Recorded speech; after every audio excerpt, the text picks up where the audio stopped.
Па најнапред жалам што овие подготовки кои сите со нетрпение ги очекувавме, започна со една непријатна вест, но и од овдека да испратам порака до Енис дека сите членови на А репрезентацијата стоиме зад него, најпрво да помине без никакви симптоми и што побрзо да го добие тој негативен тест и да ни се приклучи во репрезентацијата. Се надевам дека ова ќе биде единствената лоша вест во овие подготовки. Што се однесува до останатите, сите оние што беа планирани да пристигнати се во репрезентацијата, заедно со оние што, Адеми, Горан и Столе Димитриевски ќе се приклучат на крајот од овие подготовки. Се надевам дека ќе одработиме едни добри подготовки и спремни ќе отидеме за Букурешт.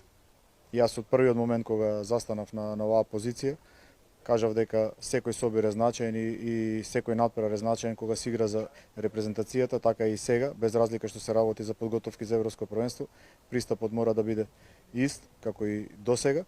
Ништо поразлично од досега не практикуваме и не сакаме да примениме. Како што беше до сега, така ќе се подготвуваме и за тоа Европско првенство. Секако дека тоа се два подготвителни надпревари во кои ќе ги искористиме за одредени тактички варијанти. Тоа се тренинг, подготвителни надпревари, се со цел да тактички бидеме подготвени, без разлика што јас кажав дека ние сме долго време заедно, доволно се познаваме со фудбалерите и доволно ги имаме разработено сите тактички варијанти, но можност пред самото Европско првенство да одиграме и два контролни пријателски надпревари.